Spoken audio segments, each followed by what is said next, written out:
Good morning, and thank you for joining us to discuss well-being in our teams. This morning, we return to the leadership support building block of well-being and our exploration of leading with well-being in mind. So over 31 sessions, we've talked a lot about change, including the many benefits for our teams and ourselves, and how we create a shared vision for well-being. But today, we're going to pause and address an all too familiar challenge, and that is resistance or pushback to well-being change. Let me ask you to notice how you feel when imagining this situation. You've been having conversations with your team about well-being. You have some team members who are interested and engaged in your well-being work, but then you become aware that you're getting pushback. Maybe it's obvious people are openly resisting your efforts to lead with well-being in mind. You may notice some sighing or eye rolling, in meetings when topics about well-being are being brought up. You may actually notice that other people are resisting by not attending meetings or by going off camera during the meetings, or by suggesting that we don't have time for extras or non-essential work. And then, of course, there are those who may comply on the surface, but resist by sowing doubt and discontent among their colleagues. So if you're feeling frustrated, you're not alone. Many people have shared with me that they find resistance and pushback frustrating and demoralizing, and it is. And often we see leaders responding to pushback in one of two ways. Firstly, giving in to resistance and giving up on pursuing the goal at this time, or more likely, if you're an accountable leader, pushing back against the resistance in an attempt to move the change forward. Now, pushing back can show up in several formats, like micromanaging, but it can also include what I call cheerleading, where we talk up the change and we urge our colleagues to get on board and join us. But here's our first take-home message for today. Don't resist the resistance to change. This may sound counterintuitive, but as Carl Jung warns us, what you resist persists. In case you're worried, I'm not asking you to ignore the resistance or give in to it. I'm simply asking you to pause for a moment, take a few calming breaths that we learned about in session 9, and think about your next steps carefully. If you're still not convinced that this is a good idea, let's think for a moment about our experience with pets or even small children. We know, and we seldom question, that they will resist us even more stubbornly if we try to pull or push them in the direction we'd like to travel, but they don't want to be going in. We can manage resistance. We just need a careful strategy. And I've decided to break that up into 8 steps. The first step is to remember that it's human to resist change. Back in session 25, we learned that resistance to change is something we can blame on our brains. As humans, we're biologically programmed to pay attention to anything, whether it's real or even just perceived, that challenges our safety or survival. This has been called our negativity bias. We may hold on to the status quo, even if it isn't serving us well, because it feels certain and familiar, and because we feel the power of losses or potential losses much more than the promise of the gains that would come with change. When we're confronted with resistance, listening to understand the reasons for the resistance becomes our most important skill. We need to stay curious. It's extremely important that we stay alert to the very human risk that when faced with resistance, we'll listen only for the answers we want to hear, or so that we can refute the opposing views.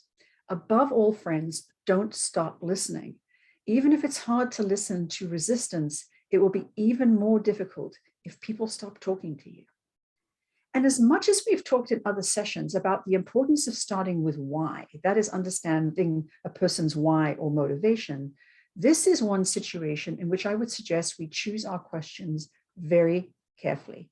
And that includes avoiding asking questions that start with why. Imagine you're being asked to participate in change that you're not happy about. How would these questions feel? Why do you feel this way? Why are you pushing back against this? Why can't you get on board with this?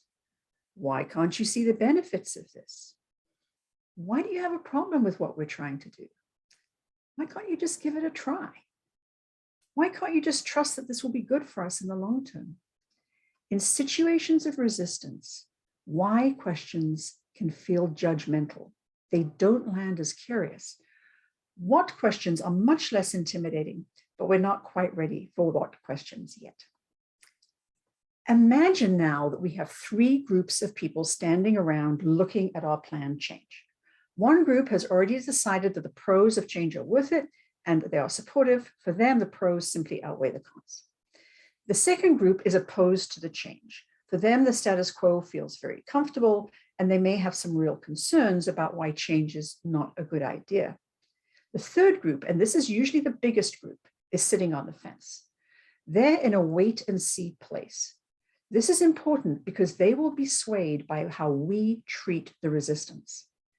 When we drive our change agenda and push back against resistance, we may actually strengthen the resistance.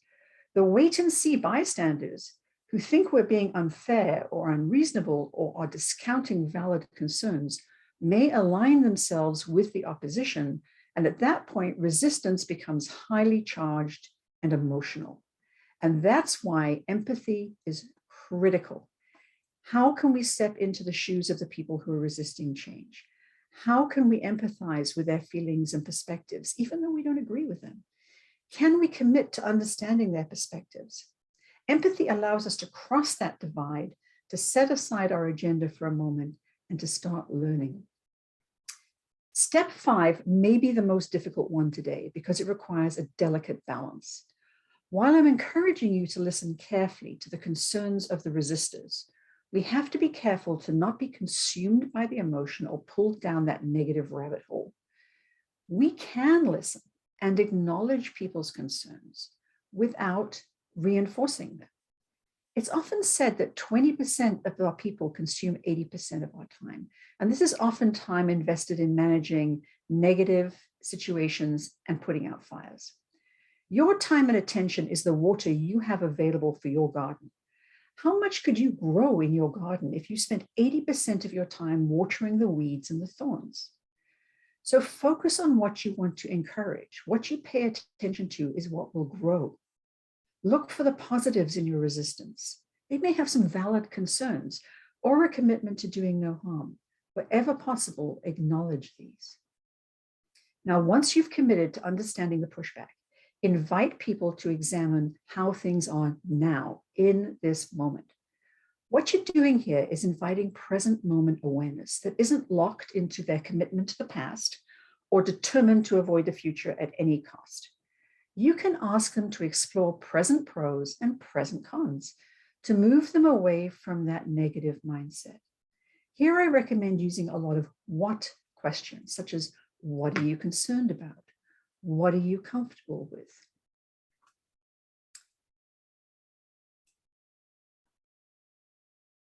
Now we're in a much better place to start future-focused thinking questions. Once we have allowed the fear and concern to surface but not consume us, we can now move into a space where we guide ourselves and our colleagues to think about other possibilities.